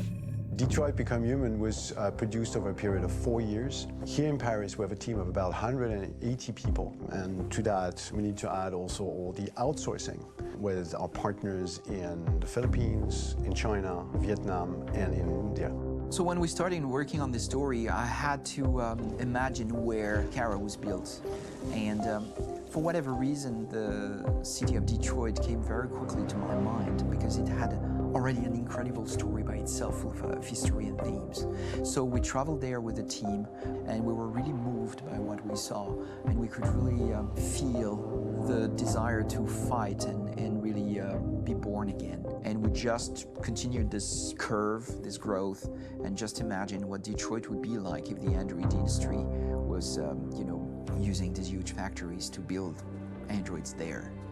A very strong element in Detroit is that there's a lot of industrial wasteland and a lot of nature too, and for us, the graphic designers, it was an incredible playground. The destroyed zones which we wanted to preserve, we appropriated them to turn into something else. Then in the areas that needed to be rebuilt, we were able to imagine our Detroit of the future. We didn't want to make a science fiction universe, but a world of anticipation. If we chose science fiction, we could have imagined flying cars, extraterrestrials, but those things are very far from our current everyday life. Anticipation is more about gleaning from our contemporary reality, the one we know, because Detroit is set in 2038, and 2038 is tomorrow. The difficulty we had was sticking to reality. That is to say, technology becoming more and more invisible, a lot more elegant, and at the same time, making it visual. So all the computer equipment, autonomous cars, we simply had to invent. They are in fact very technological objects, but at the same time remain very credible and ingrained in reality. To create a cohesive universe in the fashion and clothing of the human characters in 2038, I didn't want to put an accent on strange shapes, or really vibrant colors, and things we wouldn't know. That I wanted to keep for the androids. The goal was to create something familiar which we can identify with in this future setting. Working on the artistic direction for the androids was a bit special because this is a project about the place they could occupy in the human world. It was out of the question for them to be too beautiful or too perfect. They had to correspond to every social class, rich and poor. Inspired by everyday utilitarian clothes, I brought a modern touch by adding dynamic display surfaces, the armband we can see on the side, the triangle on the front and back, an LED. Like that, there's no confusion. Wait. You're sending an android? All right, ma'am. We need to go. You can't do that. Why aren't you sending a real person? Once we cast the actors, we travel to meet them in order to scan their faces. We record the structure of their face with the scan. And we record the colors and patches of skin with photography. Once we have this information, we will use this as a basis for modeling and creating the characters. The artist will make it more realistic, but will also enrich it. He will propose ideas which we will develop together. Finally, we will have a character with character who corresponds to the project and the world. When the actors come to Quantic Dream, we show them the design, what their image will be, and what they will look like in the game. This extra information gives them another dimension and color to connect with emotionally. It helps them think about how to play their character. Your mission. That's all you care about, huh? You should consult a professional who can help you. Beat it, you hear me? Get the hell out of here! So there are 3 types of shoots at Quantic Dream. Shooting and performance capture, where you capture the whole actor, his voice, his face, and his body. These shoots are obviously done with American actors because the game's original version is in American English. After that, there are the body-only shoots, representing around 250 days of filming, while the performance capture is 100 days of filming. Now, body-only shoots, there are 2 types. There are the action shoots and the technical shoots, which are mo-kit shoots. Mo-kit is when the player controls a character on the screen, and he moves in an environment to explore it. This is of particular importance at Quantic Dream, and therefore we shoot a lot to offer a unique context for each scene and each character. To prepare a motion capture shoot, we first get together to look at the sets we need, the animations that we want to shoot, which ones need to be grouped together, or which ones need to be cut and shot at another time, so that we get the most out of the shooting day. This often means shooting scenes out of order, especially those with big props or accessories, like a big car, for example. So we shoot all the animations related to that particular prop first.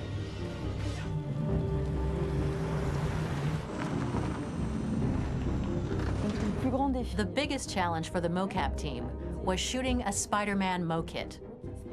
We had to build a wall and attach an actor to a harness with cables so we could pull him up and render him climbing. The shooting on this game total took about, I would say, more than a year, maybe 1 and 2 years, with about 300 actors on set. So I would say it's quite a massive production. But so much happened on this set between the stunts and the shootings with a little girl and all these great actors that we had. It was really a very, very memorable journey for the team and for myself. Today, Detroit has over 37,000 animations. When we retrieve the motion capture data, it's just a cloud of points, which represent all the markers worn by the actors. From this cloud of points, we have a phase called retargeting, which gives us a skeleton. This skeleton will be applied to the characters of the game. There is still work to be done, but this gives us the main movements. Since we are working on something very realistic, we must recognize the actor and also recover all the emotion he expresses in his performance. We use a system of facts, an identity card for each actor. We make the actor do a whole range of facial expressions. Then we recover all the expressions and paste the animations on a puppet that Jan has prepared. I then recover and refine these poses. I might stretch the lip, reinflate a cheek, tiny details that make the finished product really capture the actor. Because of the nature of our mocap system today, when we receive the animations, we're missing eye movements, and so the character has that dead look. He really has no eyes, so then it's a big part of the work for the animators to find the regard of the actor in relation to his position, in relation to the body, etc. It was crazy when I saw the newest model for Kara, because they've been working on it and working on it, and this was the first time I literally jumped in my seat. It not only looked so much like me, it was the fact that it looked so lifelike. It wasn't that it looked just like it was a camera, it was something else, you know, but it looked alive. It's exciting, and it's kind of terrifying. Game after game, we learned the rules of optics and filming, and our goal with Detroit Become Human was to have cameras that would actually emulate the optics of a real physical camera. So basically dealing with real-world imperfections was our main task, and just to make cameras look as real as we can. Once the animations are shot and processed by the animation department, integrated and polished, we film them. That is to say, we really do a mise en scène, as in cinema.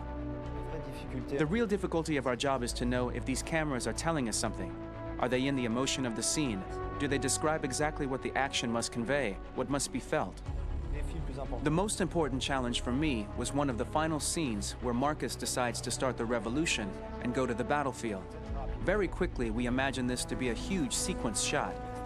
We wanted the feeling of a cameraman running behind us while showing Marcus, the androids who help him, the person shooting at us, etc.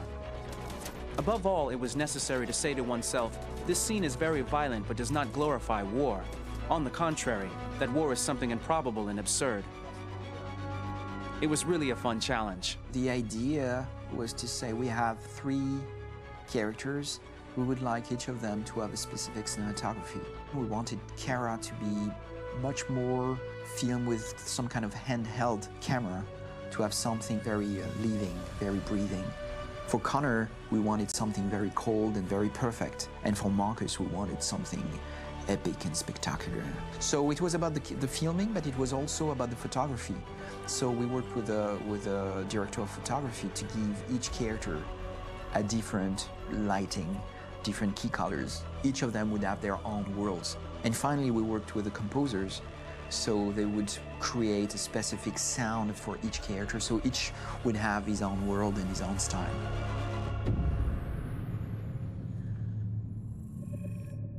And here we are in 2025, and I'm finally playing this game.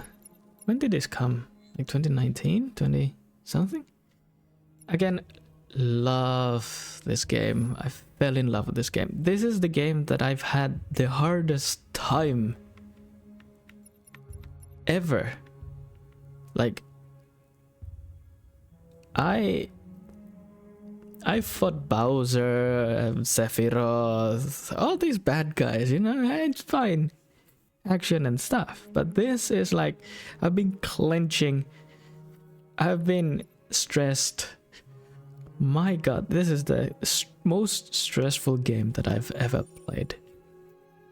Can I replay chapters? I think I can. Launch chapter, it says. Because there is one that I would like to remake, which is, of course, Save Kara. Let me see the flow. Yeah. Marcos, Kara. Captured. Probably I could remake the chapter, but I'm not going to do it because this is the story I've played. This is how it ended.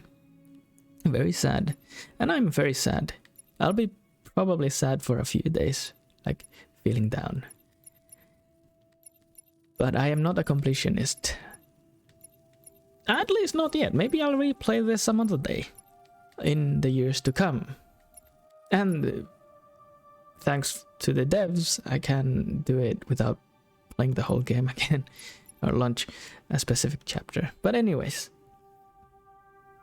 if you've made it this far, thank you very much for joining. This has been an absolutely amazing experience. Loved it. Loved it. But now it's time to move on to other games on the backlog. So hopefully I will see you there. And hopefully you also enjoyed the experience of Detroit Become Human. Goodbye.